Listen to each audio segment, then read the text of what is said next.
This is John Jackson Miller, writer of Star Wars comics and novels, and you're listening to Star Wars with Stevie B. May the Force be with you. Hey, what's going on, everyone? Welcome to the show.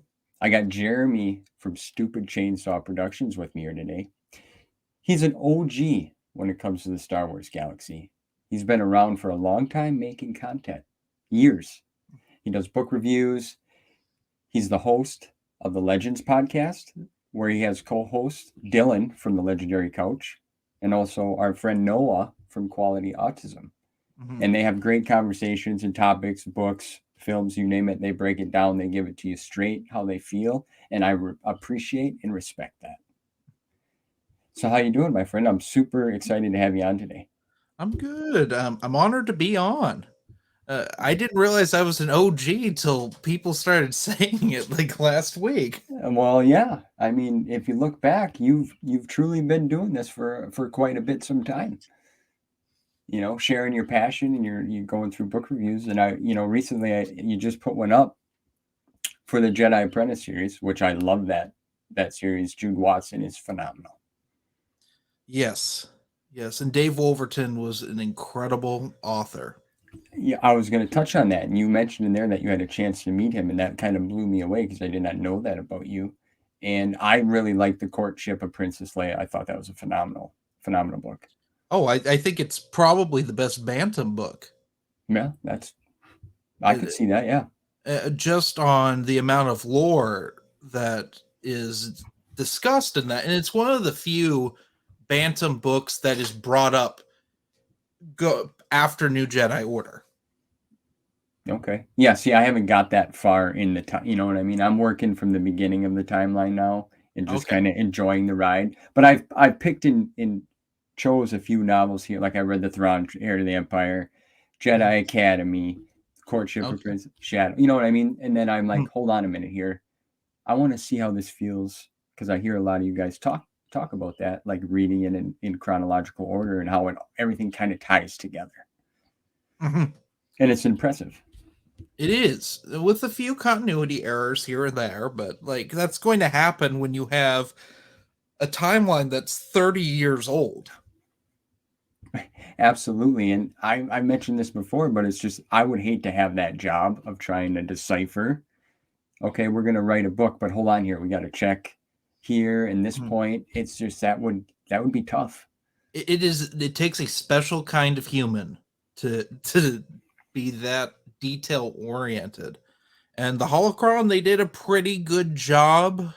Up until about 2008, there was just too much continuity messing around that happened in that year. And they said, specifically when it came to Dave Filoni's Clone Wars series, that when it was done, they were going to start fixing things, because back then they were still fixing stuff from the original Marvel comics that were not considered primary canon, well, C canon. Okay. They were secondary canon, and some of them still are. Like I just recorded a review that's coming out in a couple weeks for K.W. Jeter's The Mandalorian Armor. It's the first book in the Bounty Hunter Wars trilogy. Okay. And it opens with Boba Fett getting spat out of the Sarlacc pit. But in the Marvel comics, he gets spat out of the Sarlacc pit in issue 81, only to fall back into another Sarlacc pit. What? Yeah, they were running out of ideas at the end there. So it happens. That's one of those few that, like, there's an issue there. There's also an issue with sometimes Luke has a lightsaber after Empire Strikes Back that's blue, and sometimes he doesn't.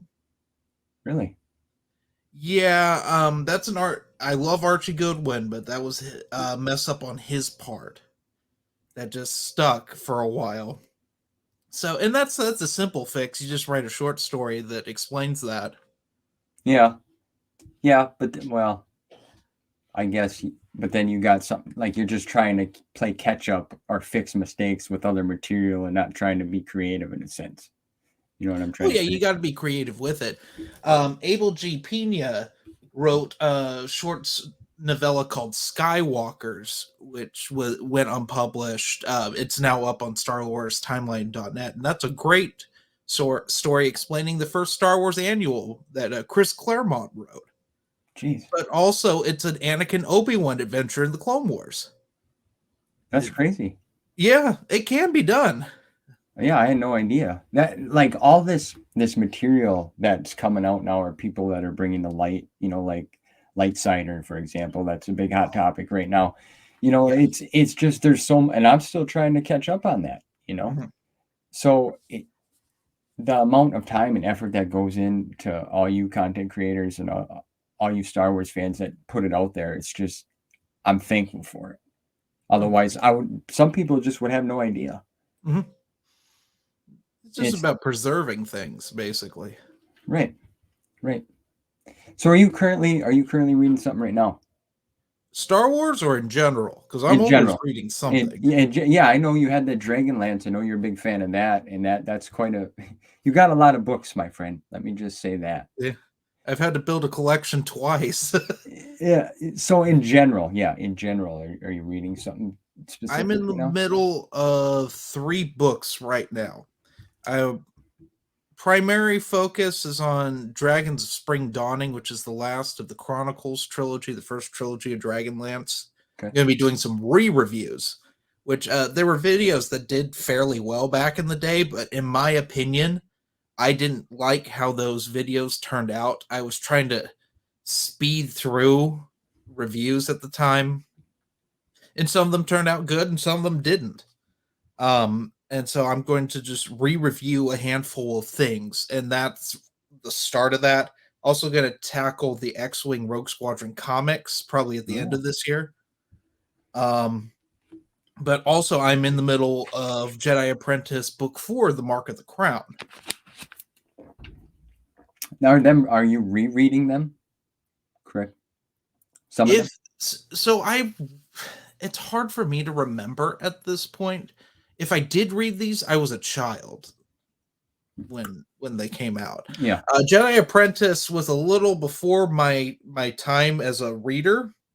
I remember their covers from Star Wars Insider, and I begged my mom to get the first one. And then I found the others at a used bookstore years later. And then, like, at that point, Last of the Jedi was done. And that's the one out of all Jude Watson series, I read some of that when it happened. Mainly I read the first 3 when that happened, because I don't like Ferris Olin as a character. Yeah. He was Anakin's nemesis for a reason in Jedi Quest, and now suddenly he's the protagonist because she can't write Obi-Wan. They can't have another Obi-Wan series, which is a shame. Yeah. Well, yes. I didn't read all. I'm still in the process of collecting the Jedi Quest because, as you know, some of these books are hard to come by. They really are. And, I want to get them in somewhat good, great condition. I'll be honest. I want them in great condition. I ain't going to lie. And these books came out, they were kids, elementary school, middle school. That's when the series kind of happened back then. Dave Wolverton, you mentioned earlier, kicked off the Jedi Apprentice series. Mm-hmm. Well, he was the first one. Then Jude Watson took over, and she kind of carried the torch with the rest of that Scholastic run. Yes. So just bouncing back quick, how was meeting Dave Wolverton? I know it was great. So I met him twice in a weekend. I went with Matt Wilkins and Dylan to Gen Con back in 2016. Gen Con. And I met him and Margaret Weiss, creator of Dragonlance, in the same weekend, which was wild. Yeah, I was going to say, that probably tickled pink, eh? Yeah.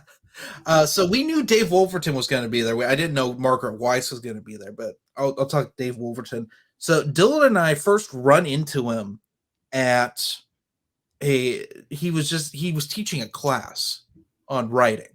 He taught like these 8-hour courses. Dude was incredibly intelligent and just a really, really good teacher and writer. And I'm like, are you Dave Wolverton? He's like, I am. And so we just, in the middle of a hallway, met him. That's cool. He signed her books, and he was so impressed with how good quality my copy of The Rising Force was, because my mom's would never buy me a second copy. like if I messed it up, it was my problem. Especially with those, they didn't reprint them really. No. So you even if you were lucky, you'd find it in a used bookstore because at the time when those were coming out, we didn't have a computer. My family didn't get a computer till 2006. Like Wow. they held out on that one for a while. It Yeah. was very frustrating. They limited your electronic use, that's for sure. Now look at you. I see you got 2 monitors behind you. You're staring Oh at yeah, one. and I You got 2 monitors up here. That's yeah. just my work setup. Well, see, look at you. Quadruple. Yeah. But so he was impressed with how good the binding was on it and stuff. And I wish I had that one. I don't have that one. My house, the house I lived in at that time burned down, and I lost Yeah. all but my copy of Courtship of Princess Leia that he signed. So I do have one of them. I did manage to grab that. Yeah, I remember you said that, and that's a tragedy. That's a tragedy, and we'll touch on that. And yeah, well, I heard Dave Overton was a very down to earth person as well, and it's unfortunate that his passing last year. That was Yeah. kind of random. Yeah, a lot of that's been happening lately. I mean, Tom Veach as well. But I Yeah. will say, I did run into him a second time at that convention because I was looking for Matt. And Matt was so jealous that Dylan and I had found him without bringing Matt to him. And then Matt ran into him, and he had all of the missions books, like those children's books that you played a game and you read. And I ended up sitting in with him and with Dave Overton and Matt, and Dave Overton was talking about writing those because you couldn't be too violent in them. It was always killing the battle droids before battle droids were a thing in the prequels.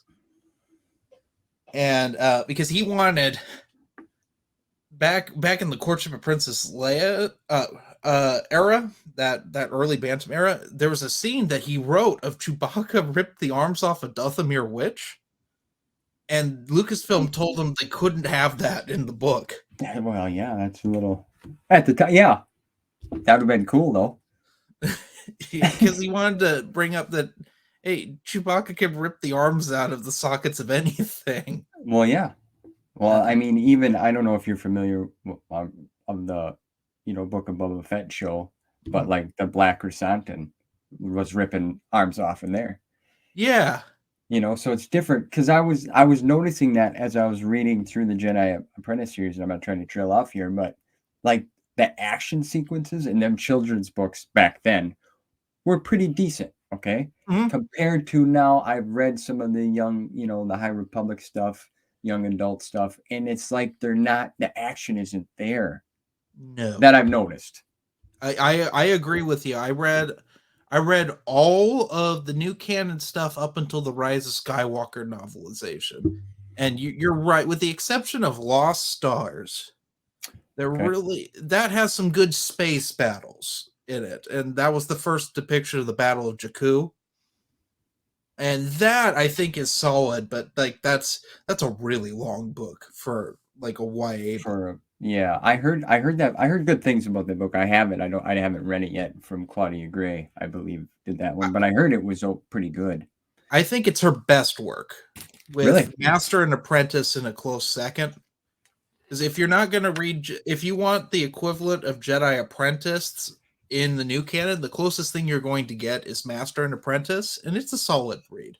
Yeah, I read that. That was a while ago, but I read that. Especially when I got back into this, I was like, before I started diving into YouTube and coming across all you guys, I was like, what book to read with Qui-Gon Jinn? Because I just loved Qui-Gon Jinn from the prequels. And Master Apprentice came up and I read it. I thought it was good, and then I just kind of continued on. But like so far, just real quick, like reading through the Legends, the expanded universe material, it's like I can visually see that stuff. Because I was just a fan of the movies. Like you can picture it. It was written very well. Yes. Most of them. Well, there are a few exceptions with the YA stuff from that Scholastic era. The Boba Fett books, although I have a lot of nostalgia for them, I should have said it wasn't The Last Jedi or Last of the Jedi that I got really started in the YA, it was the Boba Fett books, because there's only 6 of them. Okay. And I read all those back then, which they start out a little weak. The Terry Bisson 2 books are, the first one's mostly a retelling of Attack of the Clones from Boba Fett's perspective. Okay. It doesn't get good till after that's done. And then the second one is a tie-in to the Clone Wars game for Xbox and GameCube, which is weird. Yeah, I don't. It's the only other story that ties into it, because it's the Battle of Rexus Prime, which is like one of the first Clone Wars battles. Which the Clone Wars timeline, that's just a mess. Yeah. In both canons, I'd argue it's a mess.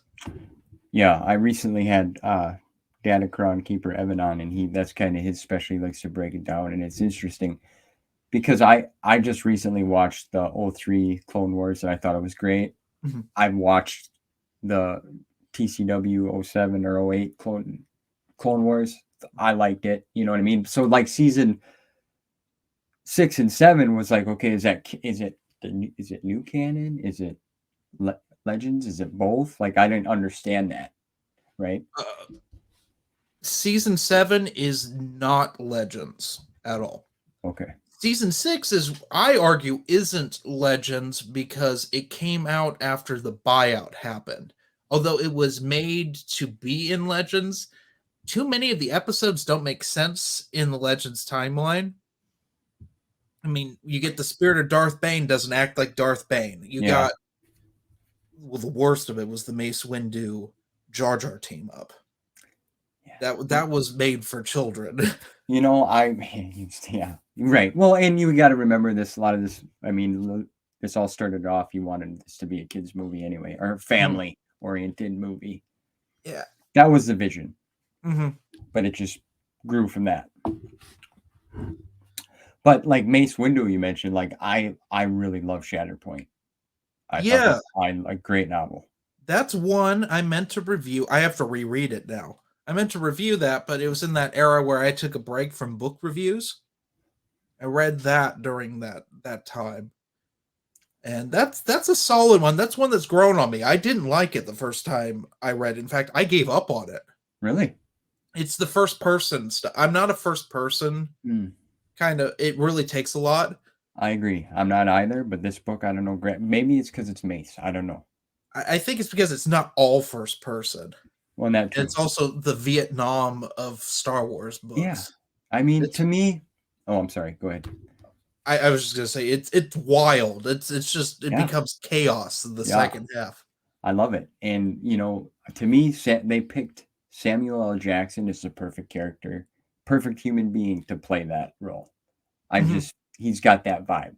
Right? In that book, I mean, he's standing there, that scene, he's full frontal in the shower, just letting it all hang out, hey, you guys going to come at me in the shower or what? Because I'll take you out, you know, and giving him the finger. I like that, you know? Yeah. That's a cool scene. I don't know if you remember that scene or not. I do. Yeah. It's a shame that's one thing I think the EU didn't do enough of was quality Mace Windu stories. That's the one. He got a lot of Star Wars Tales stories, and they're all over the place in quality. There's some weird stuff. If you ever read the Rise of the Sith omnibus that came out last year, I just picked up both epic collections. I didn't know there was an omnibus. So I'm learning all this, like I'm collecting the comics now. So yeah, I just recently got them both. Oh, well, most of those Mace Windu Tales stories are in the first epic collection. It's probably going to throw you off because a lot of them are bad. I just say stick with it. Then you get Yaddle's origin in there. Then you get Qui-Gon and Xanatos, like a prequel to Jedi Apprentice is in there. It's called Jedi the Dark Side. Really? Yes. And then I think you get some good Keanu Moody stories. I think Prelude to Rebellion and Vow for Justice. Excellent. Yeah. See, I'm just trying to grab them when I see, on Amazon or, on sale for $20. Okay. Because I'd like to get the first epic collection of Tales of the Jedi. And it's like, well, that's $100 bill for a used copy, Oh, the one with all Dawn of the Jedi in it? Yeah, I believe so. If you want it, I have one if you want it. Oh, really? Yeah. Oh, for sure. Absolutely. Okay. Yeah. I mean, I'm a collector. Like you're a collector. I can see your books. I know you got way more than that, but I can see them. You got them all nice. They're crisp looking from the side here. Yeah, this is all well, I discovered recently they're called A5 size, or I do them as the book club edition size, where they're the smaller hardcovers. I can I pull out think Tempest here, where I like that size. I do too. And with Legacy of the Force, only 3 of them came out in the royal size hardcover, the size you see at like Barnes and Noble and The stuff. traditional. The rest of them only came out through the book club. So Legacy of the Force is a bit difficult to collect in hardcover. I've done it twice now. I can imagine. Yeah, I didn't. So they made a whole you can get all the books in that size. Yeah. You just have to know where to look at this point. Okay. New Jedi Order's all that size too. I'll show you. Hang on. I believe I have a few. Oh, look at that. Just hanging out there. Yeah. A lot of the New Jedi Order came out in 2-in-1s and 3-in-1s through the book club. Oh man. These are a bit difficult to get now. And then you have like Dark Journey and Traitor, which only came out in the book club size, but they came out separately. That probably looks so good on the shelf like that. Yes, it's just these are really tight, so I will do it that way. How do you feel about like the 2-in-1s or the 3-in-1s? Like, how do you feel about like is that too much to hand? You know what I mean? No, the ones where I have difficulty handling them are the big Marvel omnibuses, and not so much the Marvel ones. The Marvel ones, say what you will about Marvel, I have a lot of issues with them, but they know how to make an omnibus that is a readable omnibus. DC, those pages will fall out. They'd use the worst glue. I have one Marvel omnibus, and that's the Morbius. Okay. So that I have that, and I have Droids and Ewoks. But that's an easier one. That's a smaller one. I have all of them that are out now. It took forever to get the original Marvel years in omnibus form. Yeah, I can imagine. But I have those. Eventually, I'll show off that stuff. But when you film that many hardcovers, it's a pain to move them around. I have to come up with something clever with how I'm going to do that. So, do you prefer hardcover over paperback? Yes, they're a bit more durable. Okay. Of course, there's the handful of things that never made it in hardcover. Like your Galaxy's Ruins of Dantooine or Knight Errant. I know you like the Ruins of Dantooine. I know that's a favorite of yours. I'm a fan of Knight Errant. I know a lot of people have issues with her not having a personality and such. I don't know. It's almost a perfect story. It's just Kara Holt's just not the best character for it. And I was when I was going through this journey, right? I was listening to all you different guys and perspectives and things. I was gonna skip over that. Okay. I'm like, a lot of people said it's not good. I'm gonna give it a shot. Mm-hmm. And I liked it. I liked the idea of the rogue Jedi just going out, trying to get the Sith and going from planet and traveling, meeting people. I have not read any of the comics. That's the thing. You'll probably get more out of it reading the comics because the novel happens between, I think, the second and third story arcs of the comics. Yeah. And they're all written by John Jackson Miller, so it's all his vision. I'd rather read Knight Errant over Lost Tribe of the Sith. See, that one was a little difficult for me just because there's so much happening. I know they're short stories, but it's just there's so much bouncing around. You're going back and then you go back, then you go forward. So it was just a lot. But I like the idea. Yeah, it's interesting. The problem with it is that they're kind of the antagonists of Fate of the Jedi. But none of those people are in most of those shorts because it's just time capsule after time capsule, and they were free ebooks. That was the point until he wrote like the last one, and that was to get the paperback. Yeah, the Pandemonium or what have you. And Yeah. then there was also the Spiral comic, which happens in the middle of that too, Yeah. which is the only one I remember, and it's because the art's pretty good in it. Really? Yeah, see, I don't Yeah. have none of that either, none of that material. I think it's coming out in Epic Collection form if it hasn't already. There's an Epic Collection with it's the last Old Republic one, and it's going to have Knight Errant. That if that isn't in the volume 4, it'll be in volume 5. And Jedi versus Sith, which is the last battle of the Brotherhood of Darkness and the Army of Light, and it's when Bane establishes the rule of 2. Cool. Yeah, I have that pre-ordered. It's the last volume. For the Old Republic, which I'm a really big fan of. I have volume 2, 4, and then 5. I can't find 3 anywhere, and then obviously One's really expensive. Oh my word! I know it. I tried it. That's how I afforded the first omnibus that they did. Is I had volumes 1 and 2. And really? And not way. Paid for the hardcover. Yeah. Good idea, man. I used to sell. So I worked at a secondhand store for a long time, and I was the one in charge of books and book values and stuff. And like I started doing the eBay for them. And so I just started learning that sort of thing. And when my fiance and I moved in together officially, I just started selling books because I had doubles of so many things. So I used to buy lots of books just to get like one hardcover. Yeah. Or, like, it's unfortunate, like you got to do that because I've had to do that as well. It's like, okay, they got the number 3 and issue number 4, but I'm getting 1, 7, and 9 too. It's like, well, you know, you got to outweigh how much it's going to cost. It's sometimes it's a struggle. So that's awesome. I did not know that you worked at the bookstore. That's cool. Well, I worked at a thrift store. I just handled the book section of it because I worked there 5 years. It was one of the. There were a few rewarding things at that job, but for the most part, it was a nightmare. Yeah. I know you're a fan of. Actually, I'm gonna show you this real quick because I know you like horror. You're into films and such. I mean, you got a background in film, a degree. So, but my mother there was an estate sale somewhere, and she brings this up to me. I'm a fan of vampires, Dracula. So she brings me this box, right? And then she pulls out this here. It's a 1965 Bram Stoker's Dracula, and it's in like really good shape. Well, that's dope. Yeah, I mean, well, I know you probably can't see it very well, but and it's illustrated. Yes, and it's illustrated. Yeah. A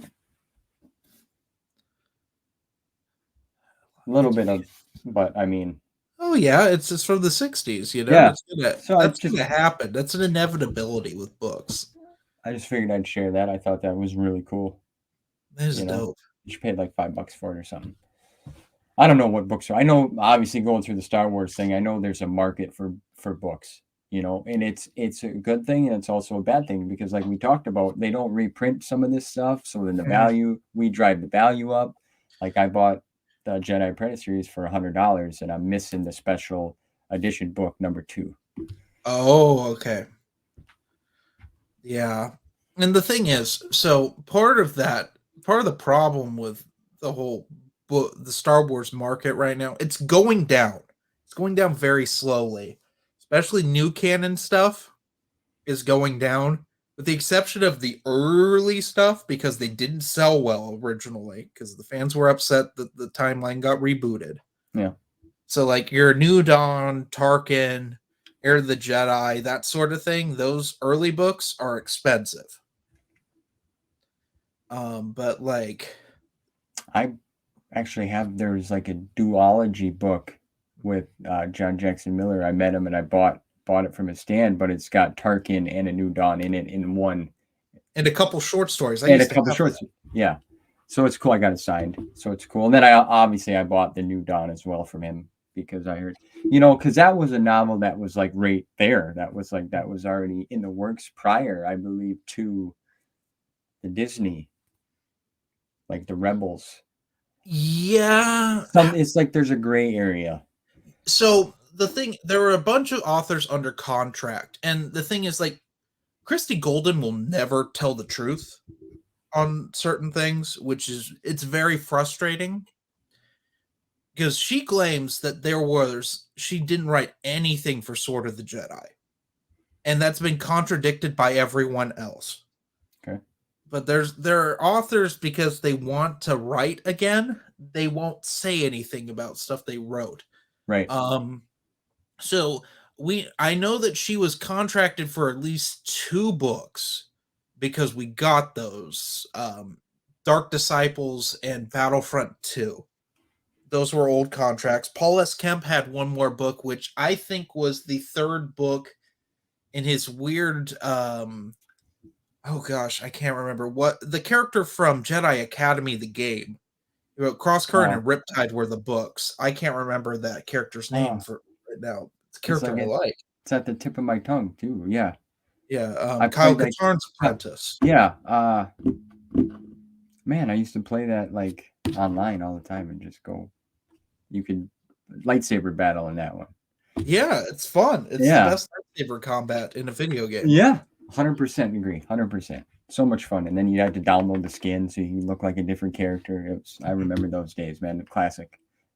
It still holds up, in my opinion. Yeah, and I hear what you're saying, and like I've reached out to a few other authors to come on the channel just to talk, and they got back to me, and I appreciate that. And they got other things going on or what have you. But I didn't want to ask certain questions like that because I know some still work for, like John Jackson Miller. I'm like, you worked in both, timelines so far. How's that experience? I'm not going to be like, well, why didn't you do this? Or, why didn't you do that? I want to be respectful. Right. So I just was always cautious in a sense, but I can understand. Yeah. I've never had any authors on Legends podcast because Legends podcast, can I swear on here? Yes, sir. It's a shit show half the time, and that's what I love about it. It's just wild sometimes. It used to be more wild when I drank more. I try to mitigate the amount of alcohol consumed on Legends because we've gotten in trouble before. When I come across you, like you've been on here, for a while, even Matt Wilkins, you scroll back through all the videos. But yeah, I remember you saying in one episode that your professor in college was watching you all obliterated making a video. Oh, when I had to apologize and I actually got blacklisted from the college. I'm sorry, but I laughed. But obviously, no, it's fine. It was for the best. You learned. Yeah, well, it wasn't just that. I was sick of going there anyway. We were at kind of an impasse. I was too old to be at a state university. There's a certain... When you're in community college, it feels timeless because you got older students that go back to learn a trade and stuff. And I always identified more with the older students rather than people my age or younger. And so I got used to that because it's just, you got all different walks of life. But when I graduated, got my associates, I transferred to a 4-year, and I was the oldest one there. And it was weird. It didn't work. I was very frustrated. You'd be surprised how many college professors treat students like children. And it's like, and then they'll be like, well, you have to choose between school and work. And I'm like, no. Right. No, that's not happening, Yeah. So I took what I learned and I applied it to the YouTube channel. Yeah.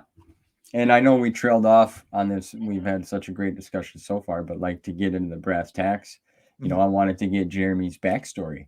I wanted to know how you actually became a fan of Star Wars. So let's touch on that a little bit here. Like, what's your first memory? So here's the thing. Star Wars has always been there. My parents loved Star Wars, and they loved the Bantam era books, and they used to read them to me when I was very small. That's great. You're kind of breaking up, so I'm just going to continue here. So apparently Jeremy's parents read him nighttime stories of Star Wars while he was tucked in his bed with his pillow and his Star Wars blanket. And they was... Okay, there you go. You're back. Could you hear me? Sorry. I don't know what's up with my internet here. But yeah, no, it's always been there. And then when the prequels happened, they only cared about the novelizations. They got a couple of the Del Rey books.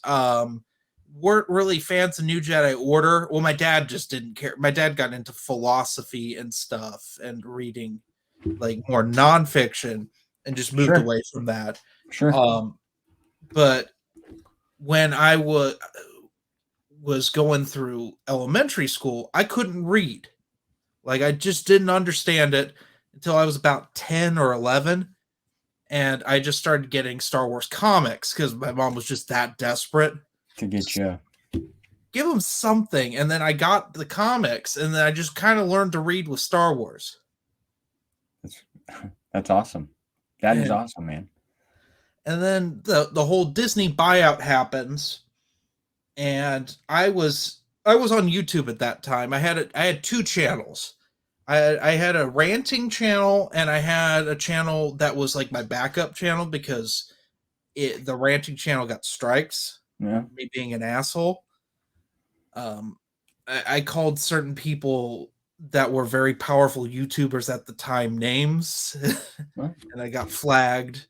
And I was a child for the most part, barely 18. Yeah, you're learning. And I was just like, well, I'll just take the stupid Chainsaw Production channel and I'll review comics and stuff. And then the Disney buyout happened, and then I did the can rant, the infamous can rant, and that changed things. That's how a lot of people found me, because no one was talking about it except for this weird Louisiana guy named Matt Wilkins and a guy on the East Coast named Django Fett. It was just the three of us primarily. Well, that's why I said OG here, because one thing I want to say is I appreciate your honesty and how you feel. You know what I'm saying? And obviously everyone's young. They act silly and stupid, right? But then you grow up and then you're, more respectful. So I want to say that I appreciate that and I respect that, because you know what I mean? We all at the end of the day, we all come together because we all love and are passionate about this. And what's great is there's so much that everything's different. Mm-hmm. Right? Yeah. So continue. Yeah, I wanted to ask you, like, how did you come up with Stupid Chainsaw Productions? Let me ask you that. There was, I think it was Robot Chicken had Stupid Monkey. They had Stupid Monkey, and the monkey was always losing an arm or something. It was their little production thing at the end of Robot Chicken episodes. And I remember from the first Star Wars Robot Chicken episode, the monkey cut its own arm off with the lightsaber, and it's just standing there. And I'm like, what if I did that with like a chainsaw? And like I saw these when I was a kid, and so I always thought I'll call it Stupid Chainsaw Productions because I loved Evil Dead. Okay, yeah, classic. And so I used to make these stupid little videos just to weird out my teachers in high school. Because we had a video editing class that they didn't teach anything. You just kind of figured it out. Okay, yeah. I made a couple really dumb music videos, and I had a picture of Bruce Campbell in Evil Dead 2 when he's like chainsawing the that weird tree monster at the end. I had a picture of that, and I just typed Stupid Chainsaw Productions on it. And it was like the tiniest photo because I didn't really understand Photoshop either. It was terrible. And I just called the second channel Stupid Chainsaw Productions. And I didn't think anything of it, and then I just started using it, and people were like, "Oh, I'll remember that name." Yeah. Absolutely. Yeah. When I came across you, and you were on somebody's, I think maybe Matt Wilkins or something one time, and I'm like, what the hell does Stupid Chainsaw Productions have to do with Star Wars? You know what I mean? But then obviously here we are, and it's cool because you're right. You'll never forget it. Yeah, it's and cool. like I don't just do Star Wars on there. I do whatever I feel like. It was actually, I initially thought of it as like, oh, this is where I'll put my films, and then I put 2 of them up, and they're garbage. I was gonna say, like, I mean, it's impressive and cool that you have a background and going to school for film and Mhm. stuff. That's cool. And you're right, you do have you like horror. I like hearing some of that stuff too, because I grew up, in the 80s. Well, I was born in 84, but like my grandparents and my aunt worked at a movie store, so we always got like the demo tapes, VHS, Yeah. where it would scroll across the bottom. So we would all watch movies kind of at night and stuff. And I like Nightmare on Elm Street and the Friday the 13th, all your Halloween. You guys were just talking about Halloween. Yeah. It's yeah. So trailing off, but yeah, it's just great. I thought about doing that with my channel as well, because there's some other stuff that I'm into it, but just Star Wars is what really grabs me, the most. Yeah. And I go through phases with it, Yeah. Like right now it's the Dragonlance. So the Dragonlance is kind of the easiest thing to collect at the moment, although now that there's buzz about it, there's new books coming out finally through Del Rey. And there was a new supplement for 5th edition D&D. So now they're going up in price. And they'll fluctuate. Yeah. That's the thing with Dragonlance, Margaret Weiss and Tracy Hickman. I like Margaret Weiss. She did write a Star Wars book that never saw the light of day, and she allegedly has lost it. She told Matt one story and then told me another one. Yeah, wasn't it on a computer, or it was and the computer got lost or something like that? Or is that something? I think that's what she told Matt. What she told me was that she had a horrible experience dealing with the holocron. Well, they weren't called the holocron back then, but just dealing with Lucasfilm. And she said that they told her that say you have your bicycle on George's driveway and George drives it, runs over it with a car, it's George's call. You can't do anything about it. And that upset her. I think at the time she was having issues with TSR, the first publisher of Dragonlance, with control over the property, because she had the same problem with Wizards, although I think Wizards was worse because Wizards is a terrible company. Yeah, well, you've played Magic the Gathering. Yes. I would assume, right? Yeah, I used to be big into that. And I thought Wizards did a good job when they got it, but now I think it's switched hands a few times. Yeah. For Wizards thing, it's primarily Magic. Yeah. It's D&D. They did a horrible job with the Star Wars property when they had the rights to it. I think their passion was Magic. I mean, that was the moneymaker, and it still crazy is, Yeah, and Magic's still fun. D&D's still fun.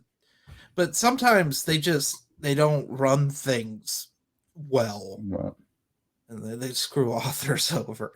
And you don't screw over the creators of an entire campaign and get away with it.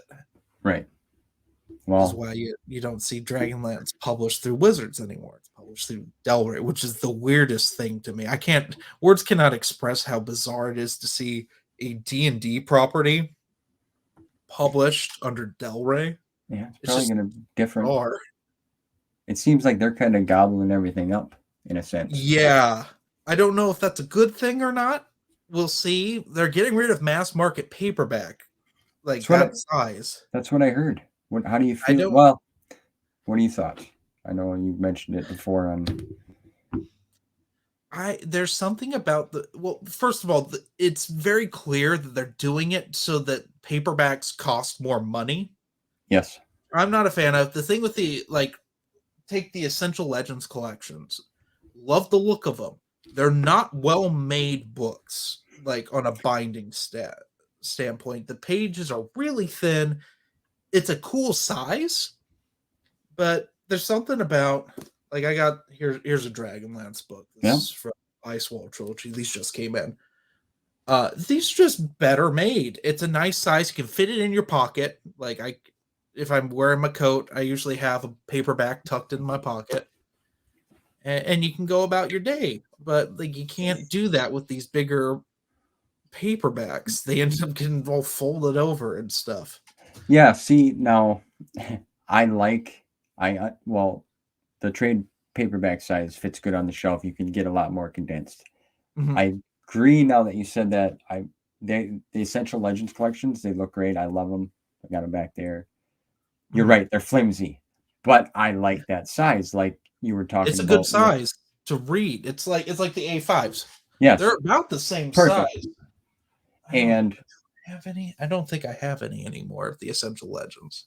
I carry one of them like Jim's drawstring bags that the kids all Oh, have okay, yeah. nowadays. You know what I mean? Like the whatever. Like I bring that to work with me. I put my book in there and some magazines, whatever. Because I read at break, lunchtime. You know what I mean? I like to read in the morning. You read a lot throughout the day, if you can. Yeah, so I always have an audiobook going and a book. Okay. Because I can with my job right now, I'm not in training at the moment, so I can have an audiobook going all day. Oh, well, Um you can finish one almost depending on the size. Yeah. Yeah, that's why I typically really long books like Noah and I for King of Our Nightmares, we did The Stand. I read both versions of The Stand last year. But the unabridged, like the extended version that came out in the 90s, I listened to that. Because I wasn't going to read that Yeah. a second time. The cut version's 800 pages, and then the extended version's 1,000 plus pages. I know, man. It's nuts. Some of these books, like I want to read The Wheel of Time. Like I have that. I want to read that. But how in the hell, I'm just so engulfed in the Star Wars lore and learning. Like it's like I don't know if I can do the 2-book thing. I've just done it for so long, especially like if Encyclopocalypse when I'm still working with them. I don't work with them so much anymore because they just give me it's just too much. Um, they would send me PDFs or they'd send me a code for Audible. Really? And so I would do that. I take notes. I take notes now. I didn't used to have to, but at this point, I have to write names down specifically. Yeah. I was going to ask you how you jot notes as you're reading if it's a book you want to review and yeah, typically, well, with paper movies, I do because it's not always stuff I want to read. Sometimes yes. paper movies is rough. I want to plug that too. Yeah, I recently had Red 5 Reviews on, and we plugged the Paper Movie channel and I mentioned you, and also you guys do that with Matthew from the Geeks Attic, Mhm. and I think that's a brilliant idea. I just want to put that out there. Like I think that is a phenomenal idea, and you guys deserve way more than you get credit for, because it's a cool, unique idea. I love it. Yeah, it's a fun thing that's slowly coming back. The novelization for a film is slowly we're getting there. I mean, we got Uncharted last year, got a novelization. Okay, yeah. Gemini Man, few things out there. We'll see if Indiana Jones and the Dial of Destiny gets one. That'd be a shame if it didn't. It'd be the only one. Right. Yeah, I didn't even know there was a whole fan base for that as well, like the Indiana Jones side of things in the novels and such. Not as big. No, right. But I have a few Indiana Jones reviews coming out too. Or James Bond. I know you guys do the big James Bond thing. Yeah, that's coming back too. We're gonna come back with Moonraker, the Star Wars ripoff. So you got a whole schedule. You're involved. You read a lot. I love that. I love that your parents read to you. Mm-hmm. I try to get. I have 2 teenage boys, and I'm like, one day this is all gonna be yours. You know what I mean? I'm trying to invest here because it's the only fandom that is just embraced everywhere. Okay, Mm-hmm. and it's huge. So I try to get them to read, and I'm like, sit on the couch and I'll read you the book, and they just look at me like I'm nuts, because they just want to be hanging with their friends, and I get it, Yeah. But so it's just that's awesome. That started your journey. Do you still talk to them? Like, are they still really active with the Star Wars? Oh, my parents? Yeah. No, they don't. No. They don't partake in that anymore. No. Yeah, the sequel trilogy really alienated my mother. Specifically Luke's death upset her greatly, and she hasn't seen Rise of Skywalker. Really? My dad loves the Star Wars TV shows. He's watched Andor like 4 times. I haven't Really? even seen it. Interesting. Yeah, that's one of the shows that I didn't care for at all. I'll be It's honest. his favorite. And I understand there's a movement, or I don't know how you would say that. There's people that enjoy that side of things rather. Yeah. And I understand that. I respect that. I was not a fan of Cassian Andor as a character in Rogue One. Him and Jin are my least. It's funny, they're the leads, but I find them to be the most boring. The Chirrut and Baze are far more interesting, although they got a terrible kids book. Yeah, I never Guardians read it. of the The Wills. Wills, yeah. It's not that good. No, Actually, Disney Lucasfilm Press sent that to me. It's the only time they've ever sent me Star Wars books. They sent me that and Rebel Rising. Really? Rebel Cool. Rising's worth your time if you want a good YA kids book. Okay. It almost doesn't feel like a children's book. It's a very unpleasant book. Really? Jin's backstory. Interesting. Yeah, I mean that's exactly how I feel about it. I thought Chirrut in that whole, I wanted to know more about the Wills, and that was cool, you know. And obviously Donnie Yen is just amazing. Oh yeah, I've been a fan of his since I saw Ip Man. Ip Man is, I was just gonna say, one of the greatest movies I've ever seen. Oh yeah, brilliant. The East really understands how to film a fight scene. I wish, it's a shame because the prequels were almost on a level with the Hong Kong scene of filming fights, and they need to bring that back. Let me just hold that. Okay, I'm currently reading what you just said excited me now. I'm currently reading Attack of the Clones. Okay, that's where I'm at. I'm loving it so far. It's adding so much to the movie now. Okay. There was just a scene where when Obi-Wan goes, he's trying to he just seen Jakasa Nu. He's trying to track down the planet, Dooku, the whole thing, Camino. It's not on the map. In the movie, he goes in, Yoda's there, he's got the trainees, right? Well, in the book, before he's listening, overhearing him, and Yoda goes, "Don't think, feel." Immediately, I thought of Bruce Lee. Yeah. I love Bruce Lee. Yeah. Me too. So that moment right there, okay, I'm like, holy shit. That's Bruce Lee right there. And then I Googled, I'm like, George Lucas influenced Bruce, by Bruce Lee. And there was an article, and I didn't get to fully read it right now, but they were just talking about that Asian film community coming in, Hong Kong, that whole feel, that style. So it blew my mind to see that, because I thought I've always been a big fan of Bruce Lee. My father was, so I am, and his philosophy on things, brilliant. Yeah, I've read both of his books. Yeah. Amazing. Are incredible. Well, George Lucas was a huge Akira Kurosawa fan. Right. Of the Hidden Fortress specifically, because that's really the basis of Star Wars, comes from that, and Joseph Campbell's Hero with 1,000 Faces. But also Seven Samurai, Yojimbo, there were always the things that you always hear that he was influenced by, right? Yeah. But he did a lot of that Eastern philosophy. That was his basis for the Jedi. Yeah. Yeah. And that, that's, it blew me away. And then you said that, it was like, because I just read that this morning, I believe. Yeah. So it was just cool. All the influences. Talking about the prequels. Okay. What's your thoughts on the prequels? There's 3 really great novelizations. I can tell you that. The films, George should have directed them. I think the best thing that ever happened with the original trilogy was that 2 other directors stepped in, and you got other vision.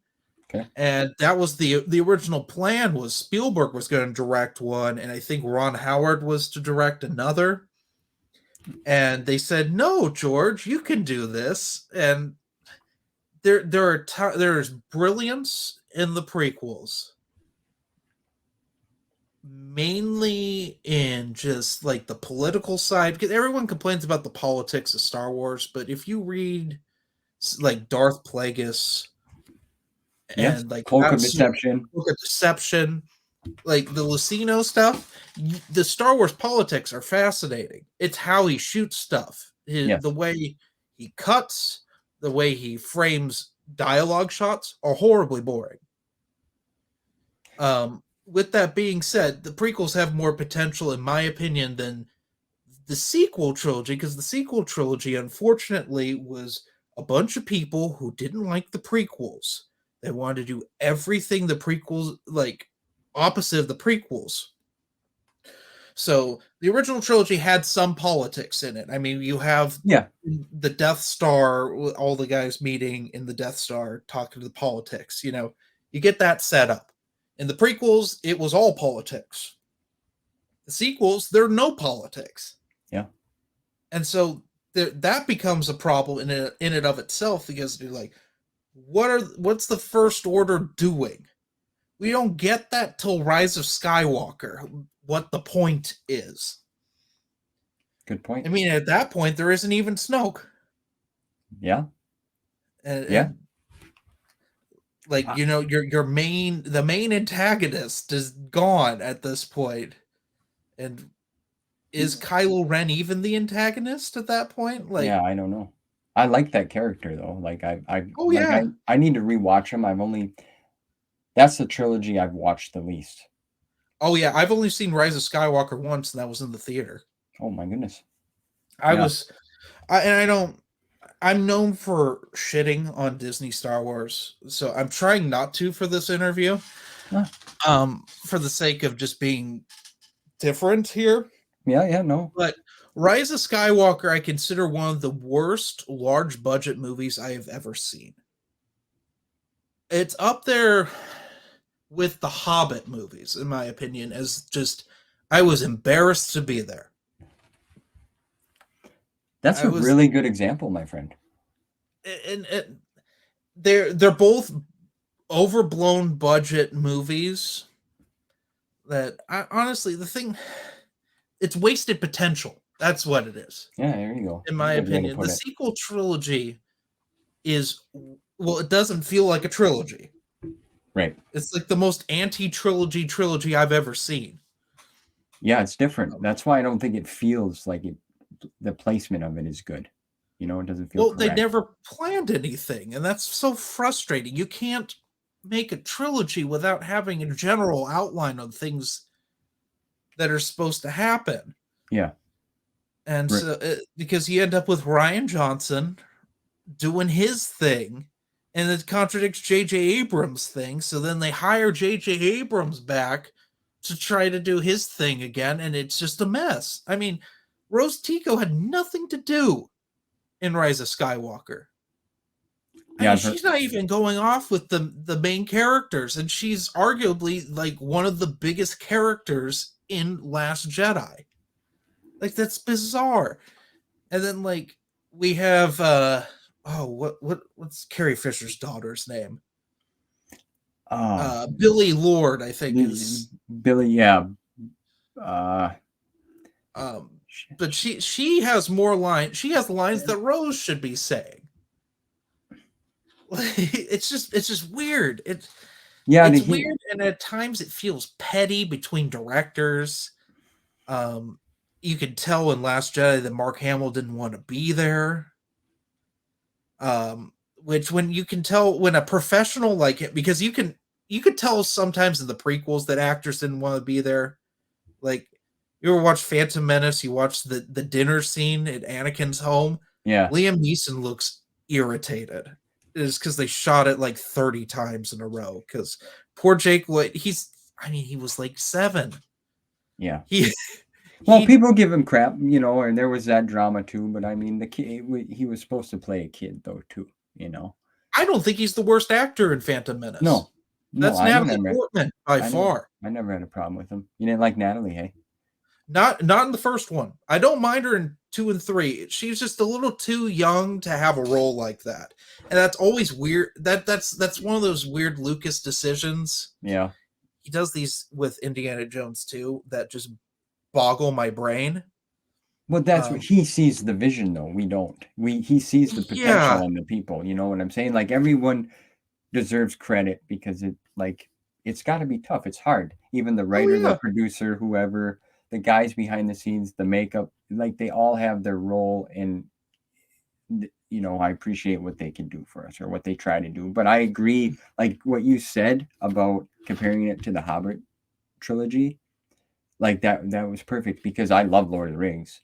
Me too. Oh my goodness sakes. I would argue that it's got the best soundtrack ever. Oh Score, yeah, Howard whatever. Shore's score. Oh, I mean, yeah, but it's a miracle they ever made it. I was happy to see, Mark Hamill, like you said, a lot of people don't know he's a talented man, like voice Oh, he's actor, the incredible. theater, the whole shebang.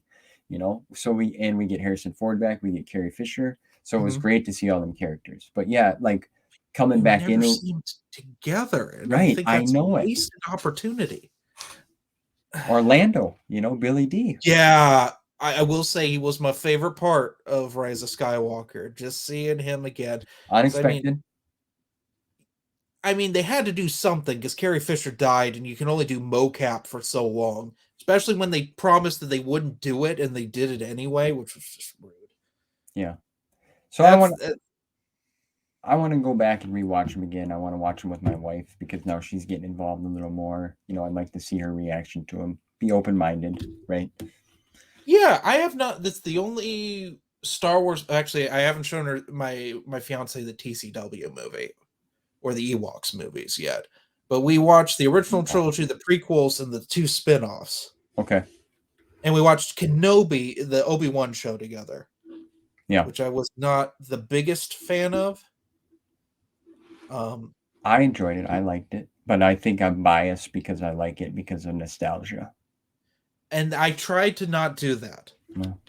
It's Ewan's best acting out of all the Star Wars movies. And it's great to see that he's become a even better. He was one of the in my opinion, he's the best actor of the prequels. Him and Samuel L. Jackson and Christopher Lee really understood how to act with things that weren't there, which I think Natalie Portman and Hayden Christensen had a harder time with. And that makes sense. They were young. I mean, like, Daniel Radcliffe had a hard time acting with Dobby in Chamber of Secrets because he was just a tennis ball on a stick. Yeah. I don't know if I can do that, act with a green screen or a blue screen, what have you.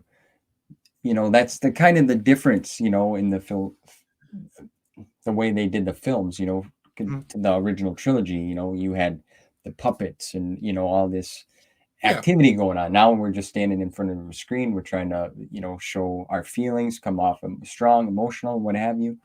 So it had to be difficult. I can only imagine. Yeah. Phantom Menace is the only one that actually had sets. Yes. And then Attack of the Clones, green screen, blue screen. Except for that weird cantina thing where they cut off Zam Wessel's arm, that was a set. They surprised George with that one. They didn't tell him until the day they were shooting. And they made it. The only things that are blue screened in are the games, like the sports they're watching, because there's pod racing in the background and stuff. That's all blue screen, but it was an actual set. Cool. And they still built miniatures, like in the prequels. There are still tangible things there. Yeah. Well, sorry, go ahead. It's not The Hobbit. The Hobbit is all green screen, with the exception, I mean, maybe they put a table or a chair in. And it's shot at 60 frames a second, which no movie should be filmed at 60 frames a second. It makes everyone look too real. And then you put in all these orcs, which they're not putting orcs in makeup anymore. They're all CG. Yeah. So then you get the weird contrast between the what's real and what isn't. So would you say you're a bit biased when it comes to watching films, since you have you have a degree? Like, are you more nitpicky when you're watching things? I pull things apart. Okay. Yeah. There's very few movies. I pull Star Wars apart. I pull the original. No Star Wars movie is perfect on a technical level. They all had issues. I mean, the original movie, nothing worked. And you could tell. I mean, R2D2 rarely rolls around because the batteries would die, and then poor Kenny Baker gets stuck in the R2D2. Yeah, I could, Forever. people don't. Yeah, that must have been a job, boy, being inside that unit, being inside R2. Oh, or well, obviously Anthony Daniels being C3. He is C3PO. Yeah, he was the C3PO character. in the awful Droids cartoon. In the 80s. So that's the only reason to watch that. So I was just wondering about that, like if you pull things apart, so how do you feel about the volume that they're using now? When it comes to sound, I don't have a good sound system with my TV, so I'm always volume up and down throughout a movie. Or are you talking about how many of them they released? Yeah, I was just gonna wait and then no, I'm talking about the screens that they use to shoot the films now, like in The Mandalorian, Kenobi, and other shows where they're on the center stage and all these monitors come down and it sets the picture. Like, have you seen that yet? Yeah. I don't mind it. I mean, it is what I honestly, with Disney's like TV stuff, I don't care all that much. I like Star Wars being cinematic. Not all TV shows need to be cinematic. It's an unfortunate byproduct of Game of Thrones. Has made it so that everything has to be widescreen. Seinfeld should never be in widescreen. It was never designed to be. It was meant to be in 4:3. Yeah. Well, when it comes to like aspect ratio and whether you want your film in color or in black and white, it's a choice. It's not an upgrade. And that's unfortunately something modern audiences don't really understand. Like film noir. Let's take The Maltese Falcon. You ever seen that with Humphrey Bogart? No, I have not. Highly recommend it. Okay. But like that movie is meant to be in full screen. It's meant to be in black and white. Film noir should not ever be in widescreen because film noir should be claustrophobic. Okay. It should feel like their impending doom is going to happen, or like something like Double Indemnity is another great film noir movie, and they're in 4:3. And they're shot in black and white, and that was primarily because they didn't have the money for color. But these films shouldn't be in color; they should be in black and white. Or Kurosawa's Seven Samurai, it doesn't need to be in color. It's epic in black and white. Yeah. Right. I see what you're saying. Yeah. Yeah, it doesn't matter. Sitcoms, I'm a big It's Always Sunny in Philadelphia fan. And I remember when it swapped from being 4:3 to being shot in high definition and widescreen. Okay. It took away from the comedy.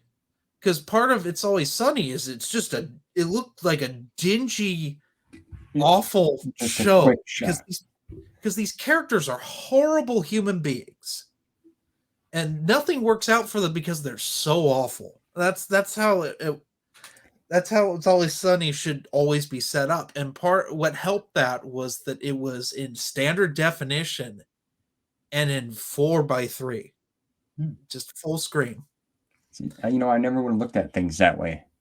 I never thought of it like that way. What you're, how you're describing that. It's interesting. So what sparked your interest into film? Like I wanted to work for Lucasfilm. At this point in time, they would never hire me because I have talked so much trash and I've complained so much. It breaks my heart a little bit, but at the same time, I can't sit for any length of time anymore.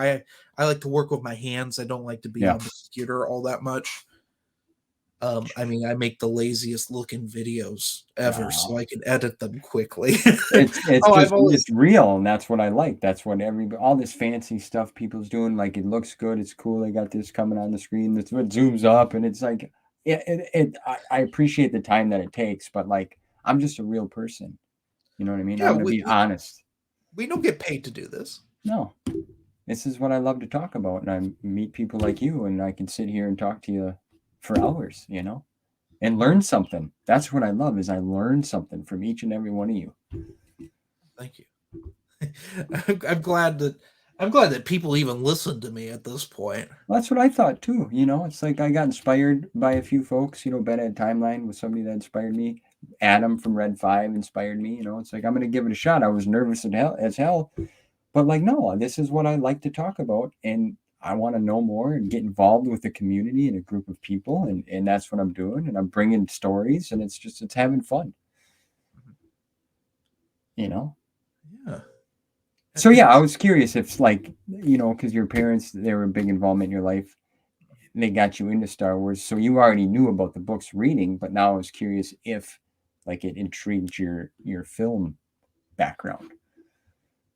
The books, I don't know. There were certain things, especially in my teenage and early 20s years, I thought I could only express through film.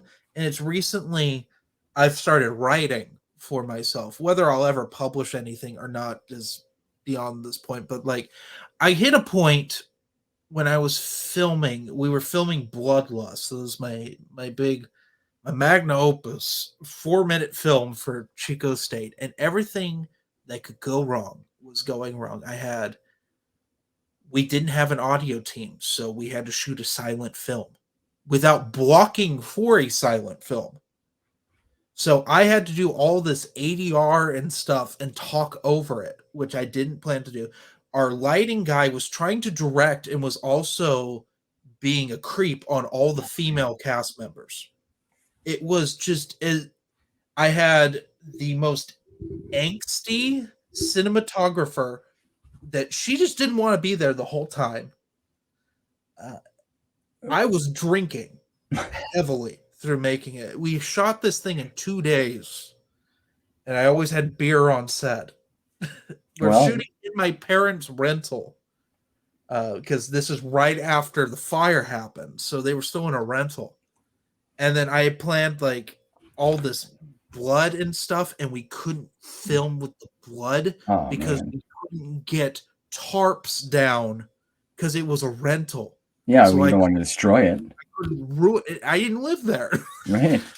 So I was writing another script at the time, and it was deemed too violent for the college. And I was like, well, oh shit, I can't make this. Yeah. I won't have the equipment that I like, because that's the thing when you're in college. Even if it's like a bad college, you can rent filming equipment and stuff. Yeah. And I own a lot of stuff. Like I'm very fortunate that I have a lot of gear and stuff, but I don't have enough gear to make a film. Interesting. So like you're limited there. So I threw this script. I didn't throw it away. I just left it. And I looked at it when COVID hit, and I was like, this would be an interesting book. And it's sort of, I don't write Star Wars. Like that's not something I'm interested in doing. Right. Unless like it was to fix something in continuity, like say take a TCW episode and try to bridge it in somewhere else in like the books and stuff, and because there's TCW episodes that are just blatant contradictions. Maybe explain something like that in a short story. I would do that, but like writing a Star Wars novel, not my thing. I'm very fascinated with how weird humans are. That's my obsession is like the influencers like on TikTok, those weird mid-20s guys that like just there's nothing there. They're like Patrick Bateman. They're just a shell and just trying to do what's the trend is, in a sense. Exactly. Yeah. Like they don't care. Yeah. They just want to go out. Yeah, well that's unfortunately it's the world we live in. I just was telling my wife about that. It's like it just like I feel like they're just dumbing us down. I guess that's the simplest way I can put it. I grew up in a very poor area. I grew up a little rough, although I was very fortunate. My dad had a good job and stuff, but like I grew up in the public school system. When I was in middle school, kid tried to cut another kid's throat open with a piece of glass in seventh graders, like 13-year-olds Holy shit. trying to kill one another. Like people carried shanks. Like That's crazy, that's how bro. I grew up a little bit. I try not to talk about this a lot because it's weird, and I've always had a fascination with that. But Star Wars was always my escape there, and it's until I'm 28 now, and I finally feel like, okay, I can approach these subjects now because I've read so much. Yeah. I finally kind of understand how things work, and I can look at it objectively instead of like, oh my god, that's an awful thing I saw. Now I can pull from that and I can put it in something else. Because I don't know. I don't think it makes any sense, but no, I appreciate you sharing that and being open, man. Yeah, you're on the mic, man, with Stevie B. This is all real. You let it loose here, man, upfront and honest. And yeah, that's interesting. And you are right. The mind is a very powerful. It's powerful. Everyone acts, and yeah, it's just, I just feel like everything. I mean, I know we're on YouTube right now and we create content and we talk about things, but we learn from it. We're not following, I'm gonna pull my pants down and show you my tushy or something or whatever, and do a funny dance. I don't care about that. Like I know how to read a book. I can read a road map. How many people can probably pick up a map and read it? Not well with GPS. That's a lost art. You see what I'm saying though? There's an example, an easy example of what I was talking about. It's like, it's just we're stepping away from the real things in life, and it's unfortunate unless you use it in a positive way. Okay. Yeah, I always, when I was in middle school, I was reading like Knights of the Old Republic was coming out, the comic. Oh yeah. And Legacy was coming out, and I used to go to Walden Books. Or Borders. They're the same thing. Yeah, it's just on the West Coast they were called Walden Books. Okay. And they used to have they had a little comic spinner rack. It was in the mall. And I go in and I buy my comics each month. That's cool. That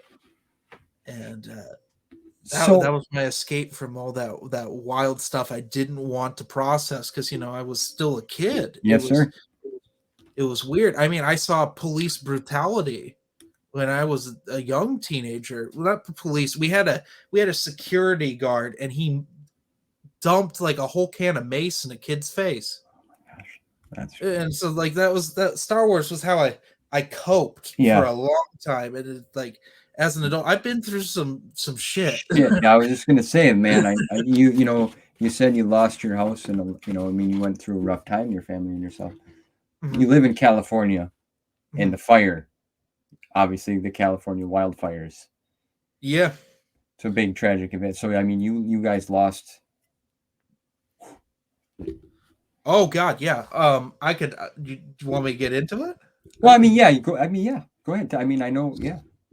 So it was a thing. I lived on a canyon. I was very fortunate. I had actually the girl I was seeing at the time. She and I split up. We were after 2 years. We broke up.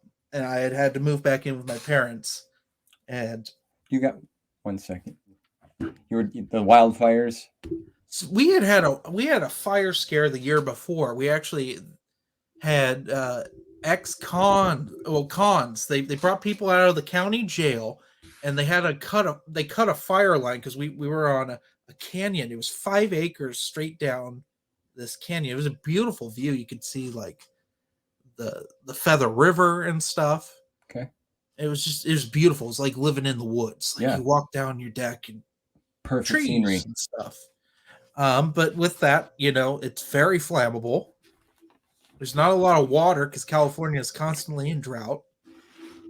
And it was bound to happen, And I woke up one day, I was getting ready for work, and I look outside and I can't see the sun.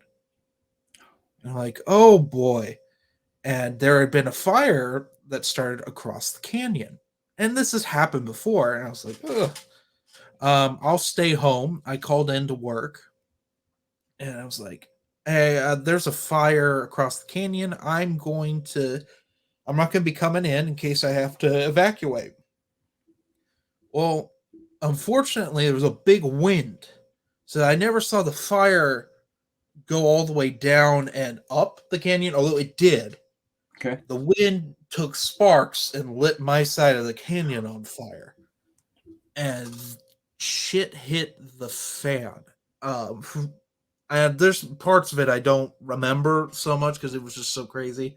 We lost 2 cats in the fire, unfortunately. I only got 2 of the 4 cats my parents had out. I had what ended up happening is I ended up with all the guns that my family had and all the ammunition. We're talking thousands of rounds of ammunition in my car. Holy in my shit. little 2-door Civic. It's just full of artillery, for lack of a better term. Yeah. I got a cat and I got a laundry basket that has Courtship of Princess Leia and some photo albums in it. And I drive away, and it was so surreal. And I watched my garage catch fire where I used to do the Tuesday treadmill talks. I watched that catch fire. I'm like, oh, fuck, I gotta get out of here. And I was just bleeding because I got cut up from putting one of the cats in the cat carrier. They don't like that. Oh, no. And like, I'm sitting there, and it's bumper to bumper traffic. Just the worst thing when a fire is going on, and I got stuck, and both sides of the road caught fire, and I'm like, oh my god, I'm gonna blow up, man. Well, yeah, you got all that blow ammo. up, and I'm going to kill everyone around me. And I called my mother and said goodbye, and then I saw, because I lived in part of what Paradise was, it was half elderly retired people. And then like I saw all these old people running. And I'm like, oh god, these people, I don't think most of them made it, if I'm telling the truth. We will never know how many people actually died in that fire because so many of them were so old they didn't have like paperwork. That's terrible, man. And like I saw someone on a dirt bike jump off of a car and just take off. It was wild. And then the cars just started panicking. They were driving through people's yards and stuff. And I was just like, I'm staying on the road. And I just drove straight through. And I drove through a tunnel of fire. And we ended up getting onto, it was called the Skyway. It was basically our freeway. It wasn't an actual freeway, but it was how we got to the other towns. It was the one road out. I drove from the wrong lane, and I was just like, let's hope I don't hit anyone as I go. And I ended up running out of gas and coasting. And I coasted my way into Chico, which is where I went to college. And I bummed off 2 gallons of gas from someone's gas can because all the gas stations ran out of gas. So was it like already people in? Well, yeah, I would assume so. Other people were already evacuating, so it was already. Oh yeah, I was in the middle of it. Fucking chaos going on. Yeah. All over. Yeah, and I knew my house was gone because we lived by the hospital. They were going to protect the hospital before anyone else, obviously, and that makes sense. I'm not mad at any first responders. In fact, I'm very thankful. I was fortunately directed down a road that saved me because of a bail bonds agent said, "Don't go down here. You're going to get stuck and die. You're going to just take this road, and you should be okay." Like, it was wild. And I ended up just living in random places for a while. Ended up living in the car at one point. And then I ended up living with 15 people in a 4-bedroom flat. That was bad. That is tough. But that's when I was just like, I need something. And so I just started collecting Star Wars books again, because why not? Yeah, so like you said, I don't even know. I was kind of getting a little emotional, and I know there might have been parts where I was kind of just smiling because I was gonna, when you're driving around with a car full of ammunition, a cat, and a book in the back, it sounds like an Arnold Schwarzenegger movie from the '80s. Okay, you know Oh what I mean? yeah, no, So I almost went toe to toe with a dude who tried to steal my car. And I'm like, eh, you're not gonna go anywhere. It's out of gas. And he's and like, then he wanted to steal my car over a phone charger. That's how desperate he that's was. what people don't realize. Like the world can be a scary place fast, fast. Yeah, My wife and my family and I, we were on vacation. Like we went down to Mississippi. Okay, we just something different, something to see, and we were on our way back. No, I had called the night before we were going to leave Friday morning. Thursday we were going to go to the grocery store, okay, and get a couple things for the ride home, some water. And people down there were already acting weird. I had no idea what the hell was going on. Okay, they were people. They already had gloves on at the registers. Like it was weird. Water was like almost gone. There was a mhm. lot more. It was nuts. So then I call home. We're like, oh, we'll have so and so get us some, a few things from the grocery store. So because we were gone for a week, and they're like, nah, yeah, the food's getting weird up here. So like we drove back. I drove back from Mississippi all the way to Wisconsin. It was like fucking 23 hours or something straight. Yeah. I'm like, we're going home. Like something weird's going on. We're going home, So that was wild. So I mean, that's not even what yours is like you can't. Nobody wins against a fire unless it's water and a shit ton of it, right? And even then, like, I will probably die of some sort of cancer because our battery recycling plant burned, Oh and my, we all breathed that shit in. yeah, Like, and that's the shame. It's a shame, like, that we have to deal with this all the time. Like, stuff burns down every year. yeah, I mean, it's weird right now because it snowed. It snowed in California. yeah. It Yeah. snowed 5 times in a month. That's out, and I hope that we have more water this year. But like, I don't, and not just for the fire slip. We do all the agriculture for Yeah. There's a lot of tragic events, like in my local town, a paper plant just, and all the chemicals that were there, like just 5 miles away from me. So, yay, you know. Um, I appreciate you sharing that story with us because I know what's happened, and I know you mentioned little bits and pieces of it, but like that's a scary thing, especially my son and I just started watching World War Z. It's on Netflix. Oh yeah, I yeah. have never seen it. I know that sounds crazy, so I'm excited to watch it. And he's like, "Yeah, we'll check it out." But that shit just kind of described, minus the zombie thing, but an outbreak and everyone's just going nuts and nobody cares. Yeah.